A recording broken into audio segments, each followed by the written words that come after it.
Are you curious to find out what's happening on an international level of what countries are doing to end plastic pollution? Well, we're going to talk about it on today's episode of the How to Protect the Ocean podcast. I have Chief Conservation and Science Officer Margaret Spring of the Monterey Bay Aquarium, who is here to talk about the UN Treaty to End Plastic Pollution, as well as other programs of the Monterey Bay Aquarium that involve plastic pollution. That's on this episode. So let's get started. Hey everybody, welcome back to another exciting episode of the How to Protect the Ocean podcast. I'm your host, Andrew Lewin, and this is the podcast where you find out what's happening with the ocean, how you can speak up for the ocean, and what you can do to live for a better ocean by taking action.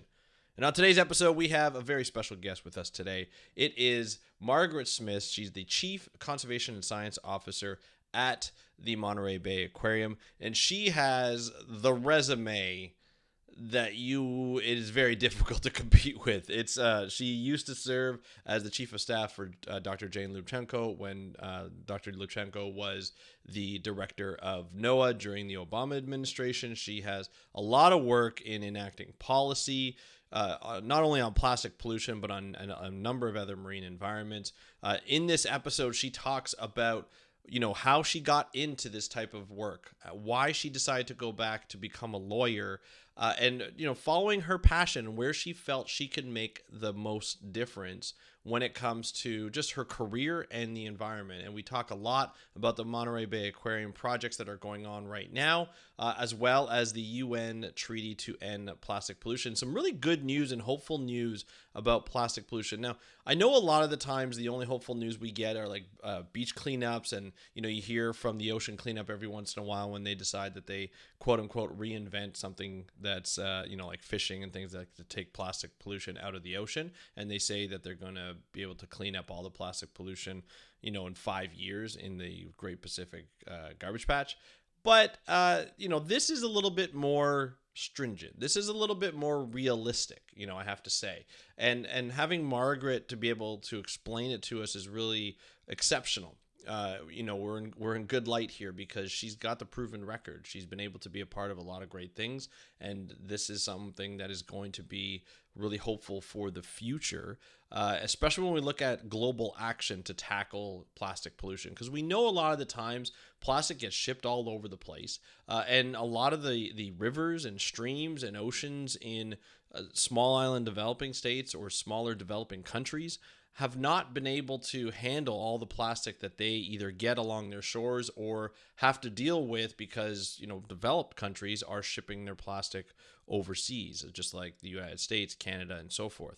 So we're here to talk a lot about all of that. So I'm going to have you listen to this interview with Margaret Spring, talking about not only just the UN Treaty to End Plastic Pollution, but also everything else that the Monterey Bay Aquarium is working on in terms of plastic pollution. It's a great interview. Enjoy, and I will talk to you after. Hey, Margaret, welcome to the How to Protect the Ocean podcast. Are you ready to talk about plastic pollution? I am so ready, Andrew. I'm excited to be here, and I'm looking forward to the questions you're going to ask, and I hope I can answer them all. If not, I'll come back. Absolutely. I love that. I love the energy you bring into this. This is going to be a ton of fun. I'm super excited. We even have a bit of an audience in the background. I think there's some sea lions right outside your office that have been maybe trying to communicate with you throughout the day. So you guys will be hearing that. It's a great marine biology podcast when you have sea lions in the background as an audience. So that'll be awesome. Today, I'm super excited to talk to Margaret to you today because I've discussed plastic pollution on here before. It's been a while since I've been able to do that. You have some updates to bring us about a UN treaty, but we're also going to talk about what kind of programs, what kind of research is done at the Monterey Bay Aquarium in regards to plastic pollution. There's always great research coming out of the Monterey Bay Aquarium, and so it's going to be a lot of fun to dive into that and to see what are the updates and what's needed, especially after this UN treaty. What's needed from various countries, but especially in the U.S. From the administration, from different levels of like companies and government levels, and even nonprofit organizations. ocean, even us as individuals, what we can do to really decrease our use of especially single-use plastics and plastics in general. So there's a lot to cover today, but before we get into all of that, Margaret, can you just let the audience know who you are and what you do? Yes, hi, I'm Margaret Spring. I'm the Chief Conservation and Science Officer here at the Monterey Bay Aquarium. I've been here about 10 years. My background is actually, I started as a lawyer years ago. I won't say how many years. Um, but I really, before I became a lawyer, I worked at a marine lab in Florida called Boat Marine Lab as a lowly benthic sorter, probably the worst in history, which is why I became a lawyer. Little known fact. And I've always been interested in the ocean. I grew up in New York City, in fact, which doesn't tell you, oh, wow, that's a great ocean space. But I grew up going to the beach and very active at diving and things like that, and I just loved it.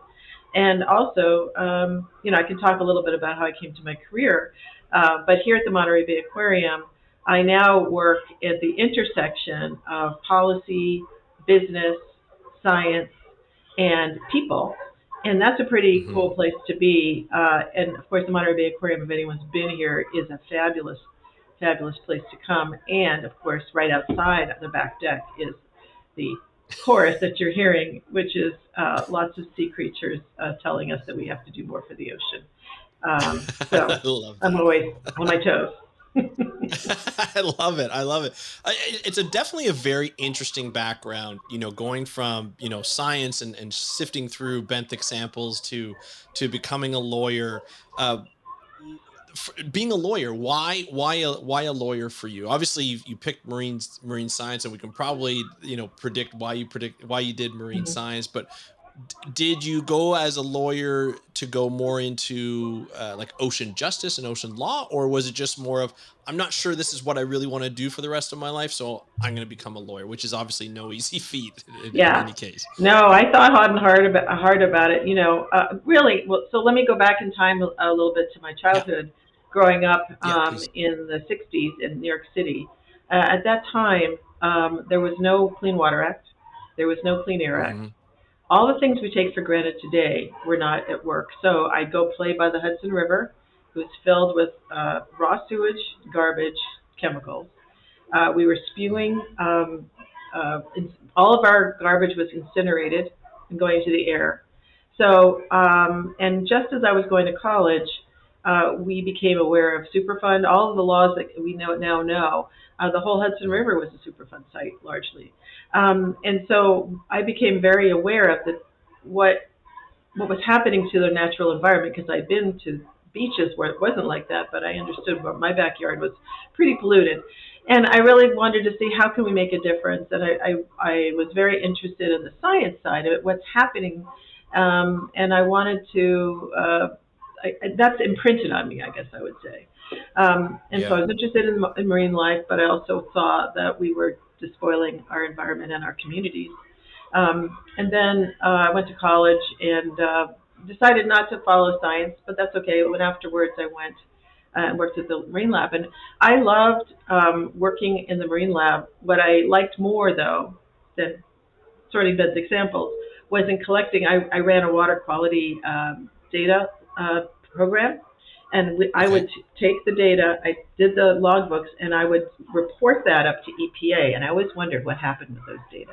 And that got me on my path to say, well, how do we connect the science and the observations we have to changes? And when I thought about my expertise and what I could bring to that discussion, I felt that a better path for me than science, although I love it, was law. And in law Mhm. means you have to understand science because you have to explain it to people. So in the end, I could use my love of science and communicate about it. And also, many of my experts were scientists, and I had to translate for them. So that's how I got there. But it's a Mhm. little personal, but a little bit more about introspection and saying, this is good. This would be the best place for me and to be helpful. Yeah, absolutely. And I commend you on that because it takes a lot to like do a science degree, come out doing science at a fantastic institution in Moat. And then saying to yourself, like, I think I can be better off and maybe serve better like the ocean and the environment if I follow sort of this law perspective and this law path and then be able to come back and do more there. Not a lot of people would take on that, especially, it's like I said, it's not easy to become a lawyer. It takes a long time, and it's a very intense program. And so to be able to do that and come back and be like, okay, now I'm gonna work, and now I'm in a position where I can not only translate the science from the experts, but also be able to focus in on a law perspective as well. I assume you learned a lot about policy at that point too. Was that in law school, or was that more outside the development? Well, it is interesting because you go to law school and you think learn to actually be a lawyer and do lawyer things, but in fact you Hmm. get the basic training. You can't specialize, at least at the time when I went, and so I did a lot of externships and internships where Southern Environmental Law Center, the Center for International Environmental Law, where I learned a little bit. But when you really learn how to be a lawyer and get involved in policy and politics in particular by working. And so my first job was I was selected for a Sea Grant Fellowship, which is, and I went to the Senate, U.S. Senate. I was selected to work in the U.S. Senate. There's Yeah. nothing more complicated than Congress, and Yeah. and that was a year that I will remember. I worked for Senators Hollings and Kerry, Senator now former Secretary of State Kerry, Wow. and on ocean issues. I really got to be right in the middle of it, and it was super interesting. So you learn by doing. Hmm. Similarly, when I went to the law firm I eventually worked with, I was counseling business clients, and you learn by doing. So that's kind of all the politics and policy that I've learned, and then in my later careers working in the administration, of the Obama administration, or finally as a career committee staffer in the Senate. Learning by doing, and there's no substitute. And Hmm. so it was trial by fire, but also you learn a lot from your colleagues, and you learn a lot about people, and it's a microcosm of society right there on Capitol Hill. I can imagine that you must have learned at a very rapid rate that I assume that everything works in. So that must have been a very interesting experience there. So did you go to the Monterey Bay Aquarium after that, or was there a time in between before you ended up? Because you said you've been there for about a decade, right, at Monterey Bay? Right. I'm in California largely because I married a Californian, and so when I finished in Ah, the Senate, I was dating a man in California, and he okay. tried it in the East Coast, and yeah. So if you're from California, you understand what I'm saying. And so Yeah. I sought a job on the West Coast, and the Nature Conservancy of California hired me, and I worked Oh, here for 2 years, nice. which was fantastic. Really good grounding of what's happening in California, and learning Right. about how you can use property law to help protect the ocean. That was quite interesting. And then I was called back to Washington D.C. to work in the Obama administration at NOAA, which is an agency I knew pretty well, having worked with Yeah. them when I was on Capitol Hill, and I became the chief of staff to the first marine biologist or scientist, female scientist in particular, to lead the agency, Dr. Jane Lubchenco. So I was her chief of Wow. staff, and it was an exciting time. And so that after 4 years, when she left, I was recruited here to the Monterey Bay Aquarium, which I'm thrilled for because I got to return to California and my husband, who I left behind. So Yeah. I mean, that's hard. he That's hard stayed. to He like waited. go there. Yeah. He waited. What a guy. That's awesome. I mean, I think what an experience to be able to work not only for the Obama administration. There were a lot of environmental changes that happened there, but also for Dr. Jane Lubchenco, who is legendary in the field, continues to be. I actually had the opportunity to meet her at Great. the International Marine Conservation Congress, and that was like I had like it was one of those you meet a celebrity, where you just like, oh my gosh, I can't believe I was sitting beside her at a restaurant. It was phenomenal. And so that experience is amazing. Then you come to the Monterey Bay Aquarium. So obviously you've worked very high level positions. You come to the Monterey Bay Aquarium and you're working on, I assume, like you said, like the intersection of science, business, policy, and so forth. a lot of times when we talk about marine biology, we talk about marine conservation, there's like the science, then there's the policy, but we rarely talk about the business side of sort of conservation, which I think in the future is going to lead a lot of the conservation initiatives, I guess the applications of this, especially when we talk about plastic pollution. How important is that to you, that to bring that business focus, or that business aspect into merging the science and the policy? Yeah, I think it's important to be realistic about and to sort of walk in people's shoes. And I admire the aquarium was doing this before I even got here, but it's a natural is to think about Hmm. how we in our operations are affecting um, the environment and the ocean in particular, and how we can impart that information to our guests, our visitors, and all of our audiences. And it gives us credibility to try and do it ourselves. We are a nonprofit, of course. We rely on Hmm. donations and contributions. However, we have to pay people, we have to pay for stuff, and we have to conserve our pennies.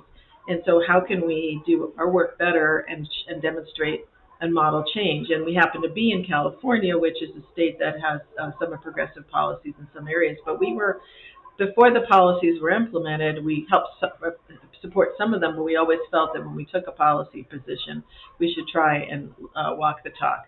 So one of the examples Hmm. is our Seafood Watch program, which is a program where it started from an exhibit, and people said, "What can I eat? I'm concerned about the impacts of fishing on the environment, and the healthy ocean does rely on good practices." And so we had to say, "Well, here's what you could." We went to the science, and we ended up not only telling people what we thought based on the outside science we could were better choices, but we Hmm. also started requiring that our animals be fed the same. So choosing to Mm. source from the same things we were telling people. And how hard is that? It's hard. That's why we have a lot of Yeah. empathy and sympathy for how hard it is, and we think about ways we can fix it. Similarly, on plastic pollution, single-use plastic was a big issue for California. We took on a number of policy actions, as you have it already in Canada. And Yeah. we wanted to walk the talk, so we actually have almost eliminated single-use plastic in all of our front-facing, guest-facing operations. So not only do we talk about plastic pollution, but we actually find that in the selling and the explaining, not only are Hmm. we're educating at the same time and helping people see the possibilities and that there's hope. Don't think you can't do it. We did it. It was Yeah. hard, let me tell you, but and your purchasing power can make a difference in choices outside when you go. So giving people some tangible, but also saying Hmm. to say the administration, how can we do reuse and refill or something like that?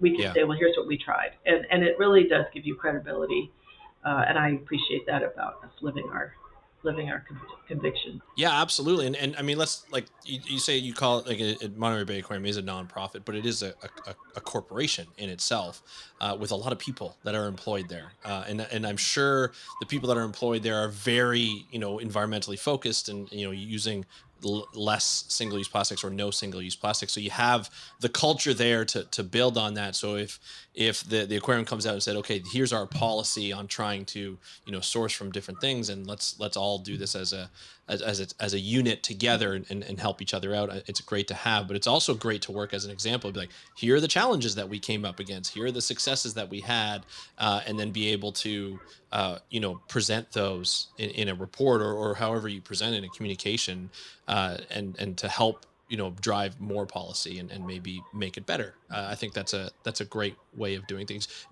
Does, the Monterey Bay Aquarium in Monterey is pretty large. It's very well known. Do you have a lot of relationships with local businesses, that and then to help drive some of that policy, or help them with their own Oh, corporate policies? yeah, that's a good question. It's so we are focused on providing advice for those who would like to have it, and we're all of our advice is free to the public generally. When we have made relationships with business, it's to help them do better and give them some guidance. when they ask for it. For a while, Right. we had a restaurant program, and we're reevaluating it. The restaurant program and a number of restaurants around here still use our sourcing guidance, which is free essentially, Yeah. off our website Great. to select um, options. We have not. It's hard to run a restaurant program because you have a lot of to have a lot of boots on the ground. So, in fact, Mhm. we seek the public to provide feedback to the restaurant and ask them, do you source sustainable seafood? And they'll say yes or no, or they might not know, and they go back and ask. And that just that asking, that prompting, is in a sense a more connected way of pushing it. But a number of our restaurants here. First of all, I am so thrilled that really off the west coast of California and the west coast in general, we pretty much Mhm. have seafood that's sustainable, green and yellow rated, and that's a Awesome. big shift.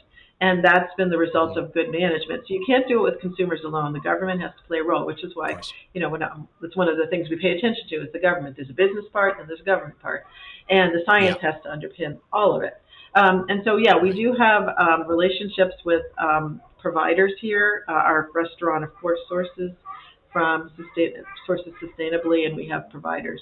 On plastic, we don't run those kinds of programs, but we do support policies that change because it's very hard to change it from only a consumer perspective. We think we can use our Mhm. voice better to support major policy change that will enable everyone to do better. And I think that's where we focus our attention. Um, Surfrider and other groups do that. Do have a restaurant program where we're coordinated with them, and so we like to Right. figure out what we do best and do that. But yeah, it's we're really fortunate to have very sustainable seafood here now, and it's really a joy. And one of my roles is I'm on the board of the Monterey Bay Fisheries Trust, where we hold Okay. fish quota for the benefit of the Monterey Bay area. And we do Yeah. promote sustainable seafood with restaurant partnerships, gut hook Awesome. dinners, and also we partner with Meals on Wheels and other food banks to Oh, help great. bring fresh local seafood to people who don't normally get access to it. Seafood is scares people when they have to cook it, and they also haven't had it in a long time if they're older and they've been Yeah. on their own. And we have to make so it's just really been nice to connect people with the actual source of the sustenance and the Yeah. sustainable story. So that's been great. That's fantastic. What great programs. And speaking of programs for plastic pollution, which will be the focus for here on in for this conversation. What type of programs do you have? I mean, because plastic pollution is such a huge problem. So for the Monterey Bay Yeah. Aquarium, when you look at the programs for like that underlie plastic pollution as a topic, what type of programs do you run at the Monterey Bay Aquarium? Largely, we we don't have a program that's very large. We have targeted Okay. work that we do. My team definitely has been focused on policy change.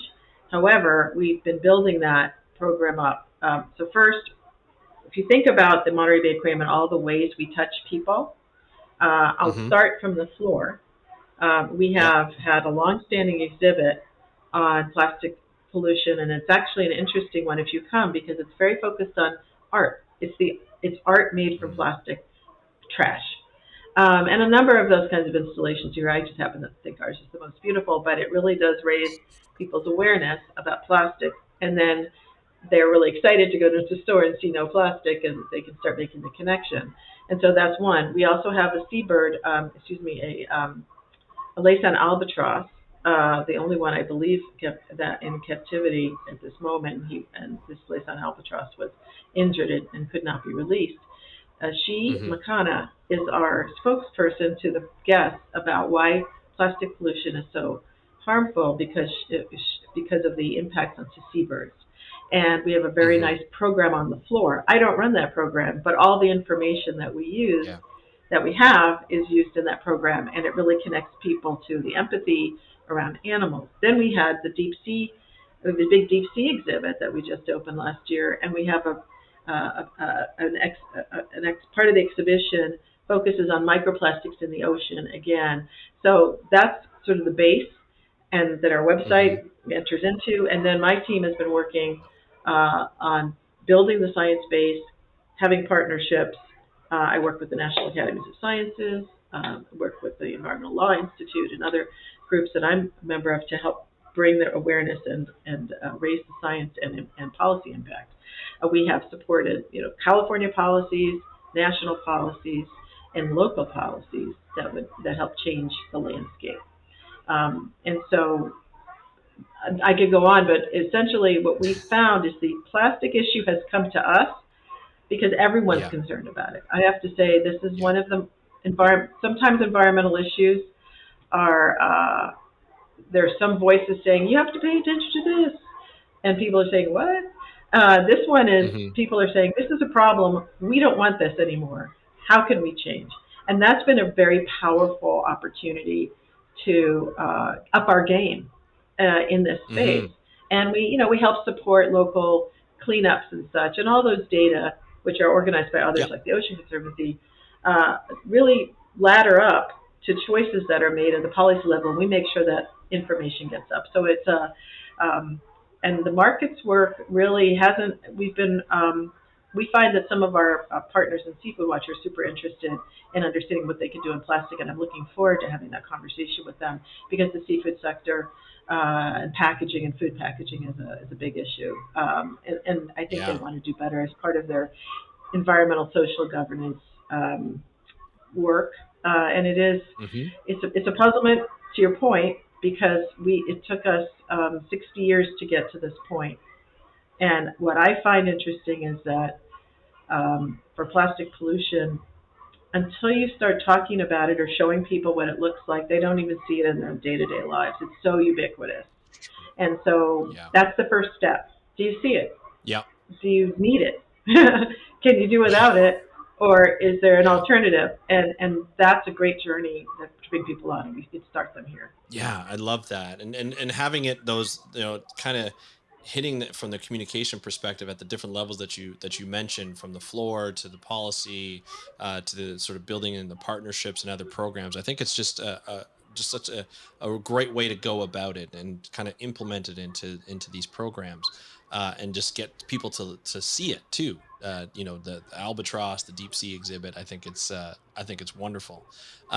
Now, when we talk about policy, there's a lot of policies that have been put into place. Banning of single-use plastics, banning of like certain plastics that more over others.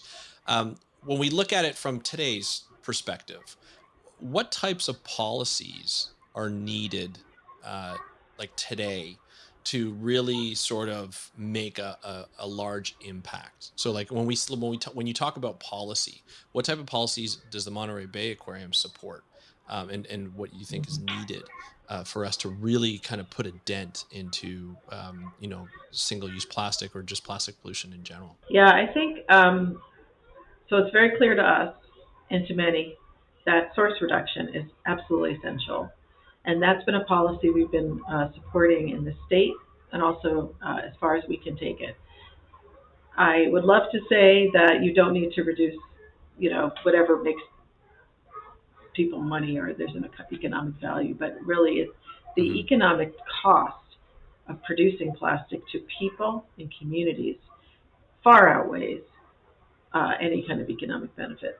And the major issue is that we've been increasing our production way beyond our ability to absorb it at all, not only in our country but around the world. And global Hmm. plastic production increased nearly 20-fold from 1966 to 2015, and it's just going up and up. And Wow. every time I see another estimate, it's just increasing because it's basically producing plastic is a byproduct of oil and gas production, Hmm. and so that it provides a valuable product to that industry, but it's now creating a huge burden, a cost burden, a health burden, and an environmental crisis on top of it. And so there is no way. There have been a number of studies and a number of modeling exercises that show there is no way you can deal with this without turning off the tap. And so, how do you do that? That's always the question. Well, that's where these policies, these banning policies, have come from. Because, well, what is problematic, what's a bad thing to have, what's harmful, and that's science question, but we are learning a lot more about that. So what's damaging to your health? What's going to blow up in a train car wreck in Ohio? Yes, we know what that was. That was vinyl chloride. We're learning a lot about what the constituents are, and so some things you can say, well, maybe we shouldn't make that. The other thing is, what's the product? Do you need the product to be made of plastic? Does everything have to be single use?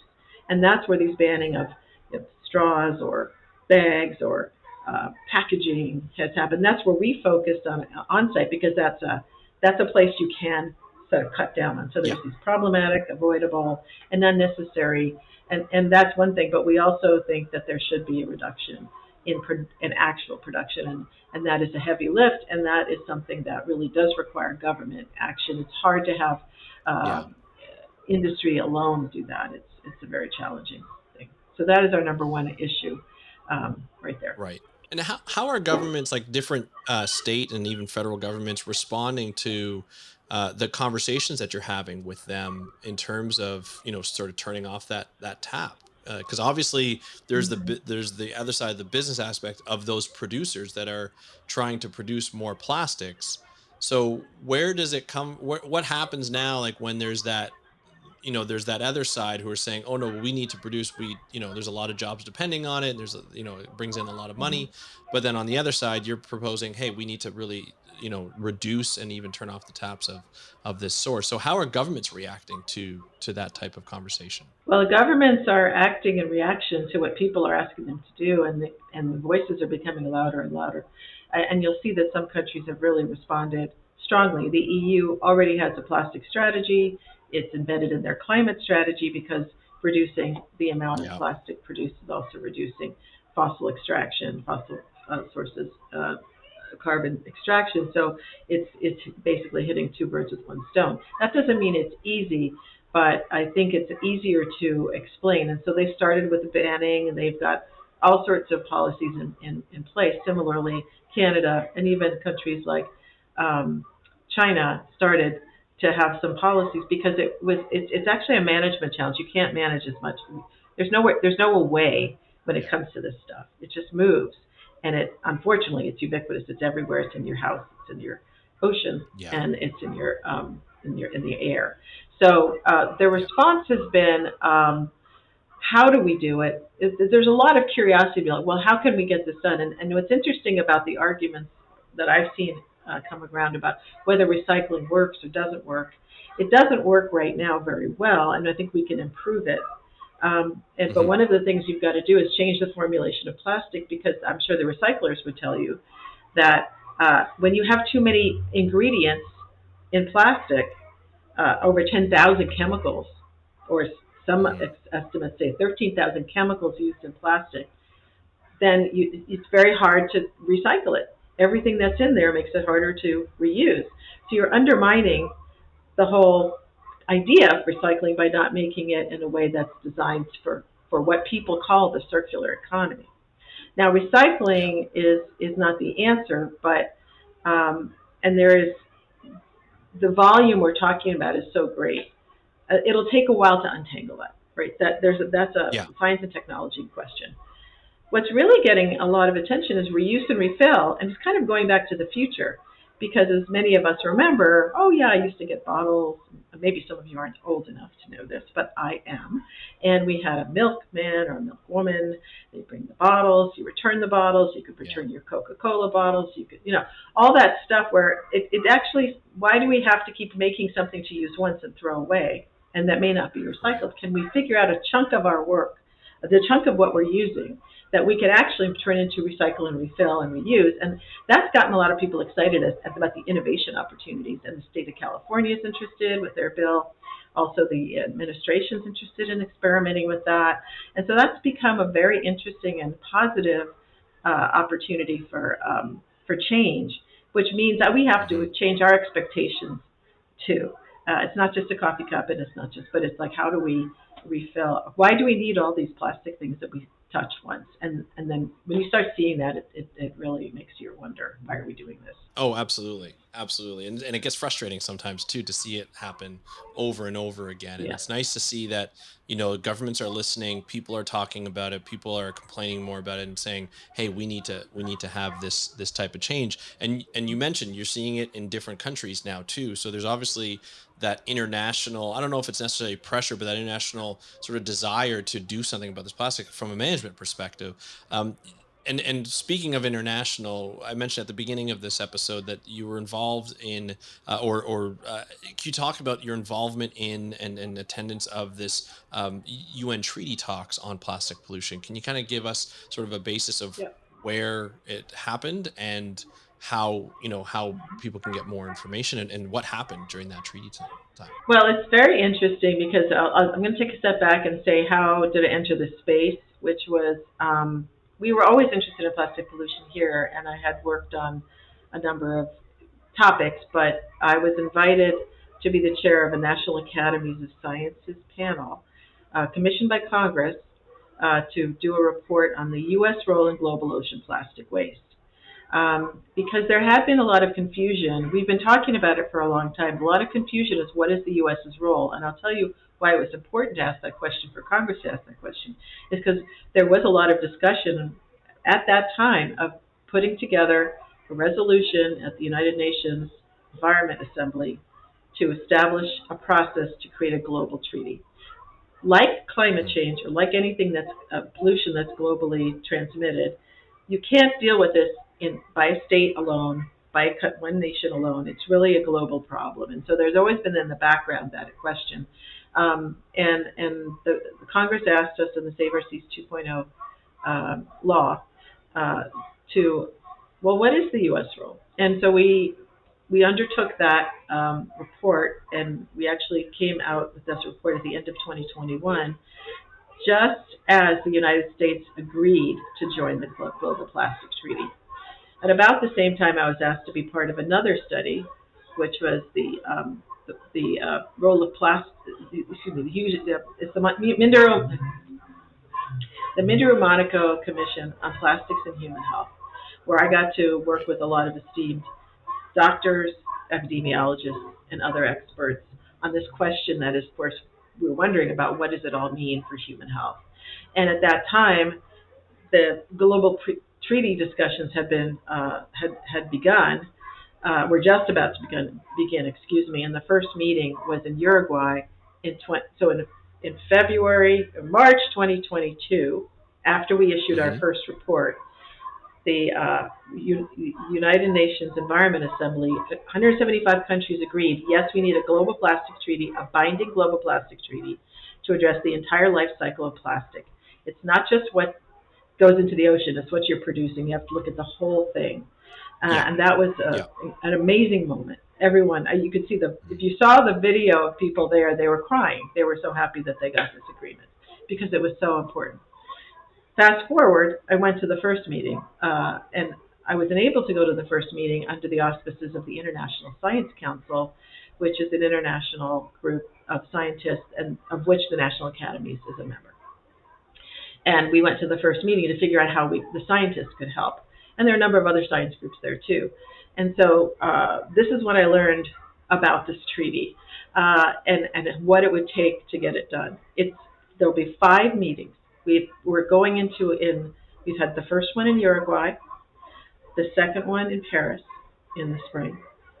The third one will be in Nairobi, Kenya, in Mhm. November. I'll be there. 2 more meetings next year: Canada, Ottawa, and Nice. then Seoul, South Korea. And after that, the treaty will be done. That's the end of next year. That's how fast this is moving. It's moving at the Wow. same pace as, and our first report, which came out at the end of 2021, we told the U.S. administration, you need to develop a plan because you're going to have to be Yeah. negotiating a treaty. And so now that's what the U.S. is doing, and there's a lot of activity there. And there was the EPA issued their draft plastic strategy. So things are moving fast on all tracks. California passed a groundbreaking law to reduce plastic. Then the U.S. joined. I mean, it's just been an amazing process to see happening Yeah. simultaneously. And it's an Yeah. exciting, what I've seen, I've been involved in some international treaty discussions. I've never seen a treaty hold being held to a timeline of 2 years. Yeah. That is very unusual. So first of all, there's a huge job ahead. And all the Yeah. countries are trying to get as smart as they can. It started out really as a waste and ocean impact treaty. And all of a sudden, Hmm. with the new data coming in on health impact, it's now not only a health treaty, but it's now a human rights treaty. So Right. we have evolved in about 6 months, as soon as we were going to these meetings, into this very interesting space where delegates are drinking down a lot of information and trying to figure out how to prioritize action. And a huge number of groups, even from the United States, are there. They go to all the meetings because it's such an issue for equity and communities and vulnerable populations who are most at risk, not only here, but also in other countries. And so it is and people who live in Cancer Alley come in force from Louisiana and Hmm. Texas, from Appalachia. So it's a very interesting moment. There's never seen so much civil society engagement in one of these very esoteric treaties where you have a lot of rules and regulations and how you do business, but it's been very dynamic. And the Hmm. same people who are coming to this meeting are talking to the United States about the domestic policies. Super interesting. And if this That is is done on time, it will be signed in 2025. that is insane Super at cool. how fast this is. I mean, that just goes to show how many countries are willing to, move quickly on this as well. I mean, there could be some countries that are, in the past and with other treaties that are dragging their heels for whatever reason. But this, it looks like it's an all out effort, not just the U.S., but however many countries are involved. It seems like a lot of Mhm. countries are really moving fast. Are they progressing just as fast as the U.S. to meet these deadlines for this treaty? Everyone's on track for the meetings. I would say as it gets more and more real, there'll be more and more Yeah. friction. We're Yeah. still in the aspirational phases of everybody saying, yes, we must do something. And I will say it's something about business because business is at the table too. And there's a business Hmm. coalition that's calling for source reduction. So I think there is a reality check going on that something's got to give. And Yeah. it's not as polarized. I think it's polarized. It will become more difficult as choices have to be made. However, I, my sense is that there will be agreement on a few important things now, and then once it's signed, there will be additional decisions to be made with science input all along the way. But I sense that the business community that's really as part of this coalition is looking for rules of the road that they can follow instead of having 20,000 different rules that they have to address. And so that's why a global treaty to them, to some of these groups, is super important. And that speaks volumes because it says they want to make a difference too, and they want to be part of the advanced group that's going to be, Hmm. ahead of the pack for competition's sake. And they also are Yeah. worried about health issues too, and they really want to see the plastic formulation change so they can be more assured of less harm. And particularly in the administration's planning, they're very concerned about the connection with climate change and social and environmental justice, which was an Absolutely. area that we focused on a lot in the Minderu Monaco report. And they're making some strides, and it's really motivating them to think hard about what they could do. And so you see that we made comments on the EPA strategy. They're quite long, and we were really encouraged that they issued a strategy. There's some work to be done Right. on it. Of course. But I think we're looking for a strong a strong backbone for this because plastic is an interesting substance. It's Hmm. not. It's a polymer that has many things in it. It's a carbon polymer, but Hmm. lots of stuff in it, and it's hard to call it. It's easy to regulate nitrogen.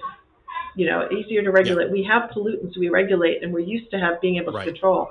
This is a very changeable substance, and so if this were, called a pollutant or called a hazardous waste, we have the mechanism for dealing with it, but it's not, and it's eluding a Yeah. lot of our controls.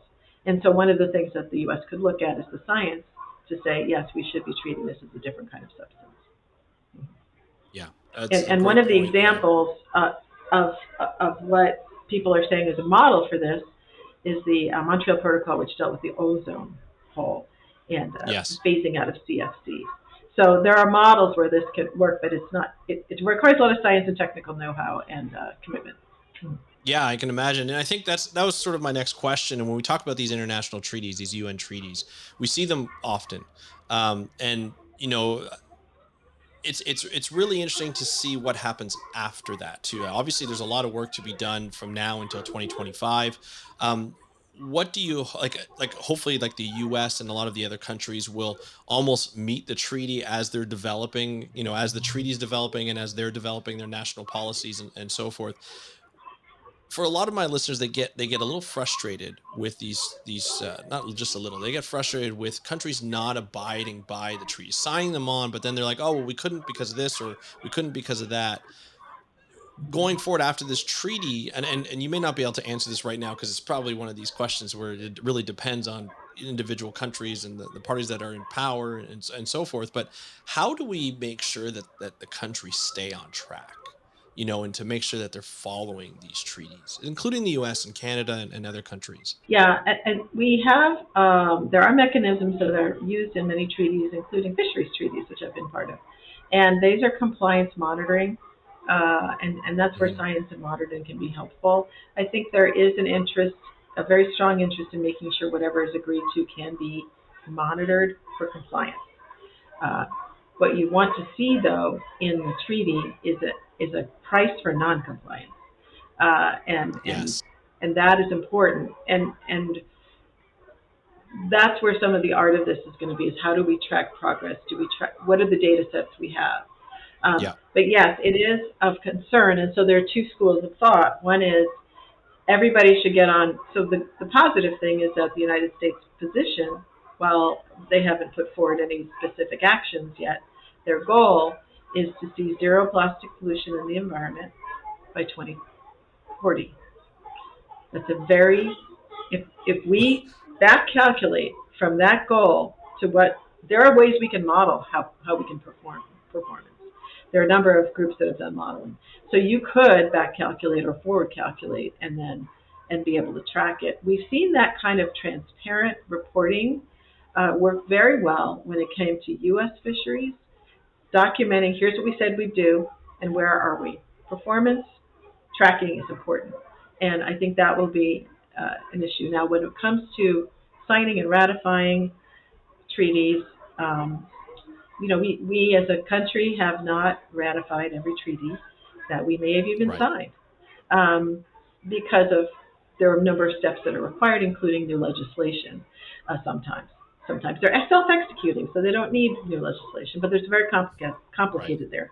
However, I do think that having a clear goal and reporting towards that goal is going to tell us when everyone's off track. And I agree that it's really challenging and frustrating, and Yeah. that's why I think the importance of having as many countries be able to at least sign the treaty in 2025, Yeah. because they're all Yes. committing to try and do this. Yeah. I would say, people should be paying attention and calling for commitment. There will be a moment Yeah. for that, and we'll be happy to keep people apprised of the moment when it needs to happen. And then many other groups will too. And there are many technical issues associated with this, but the the very strong feeling of people and whatever they do is that this has to stop. This cannot continue, and it's not going to get better. That by ignoring it, it's not going to get better. And I do feel there's a commitment by the administration to try and do something about it. And we have to all do Yeah. our own part too. Absolutely. And this has been wonderful, and it gives me a lot of hope, for the near future to see this treaty kind of come into play and to be finished and see the commitment from the countries. I look forward to seeing that. And when it's time to, rally the troops and rally the people to, put pressures on their countries to be able to do that.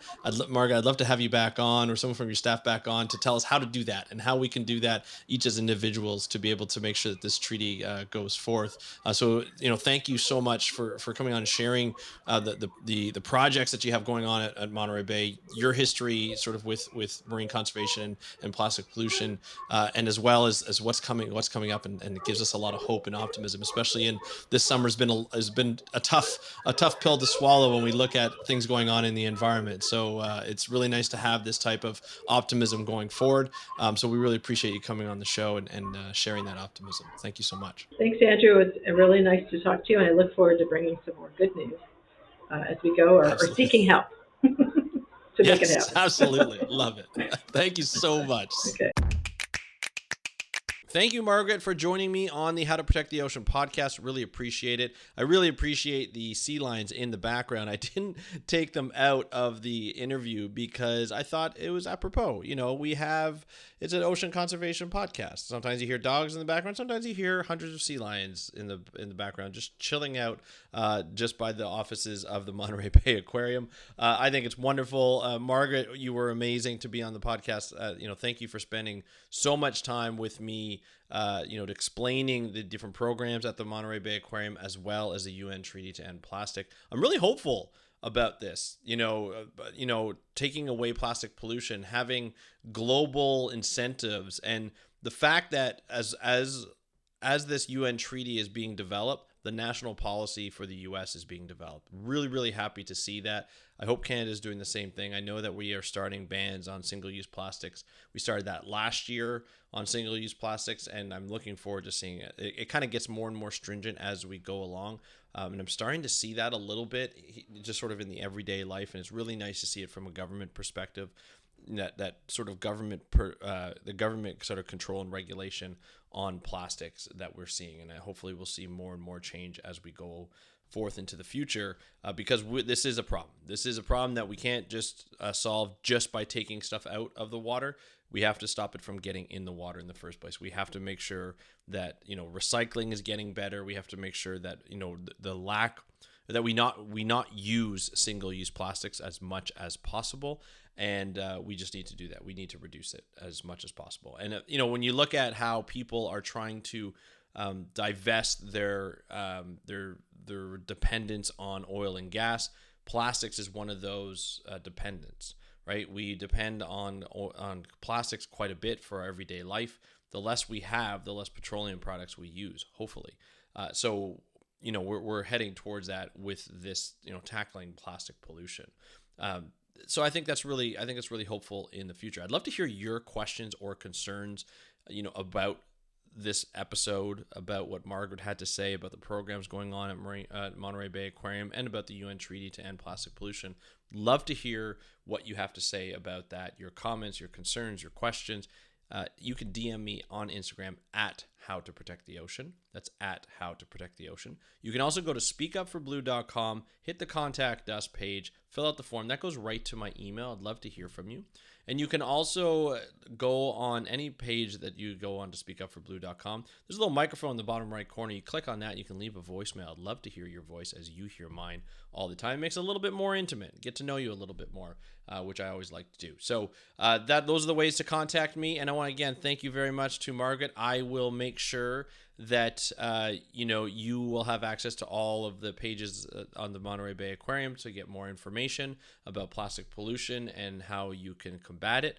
And that's it for today's episode of the How to Protect the Ocean podcast. I'm your host, Andrew Lewin. Have a great day. We'll talk to you next time, and happy conservation.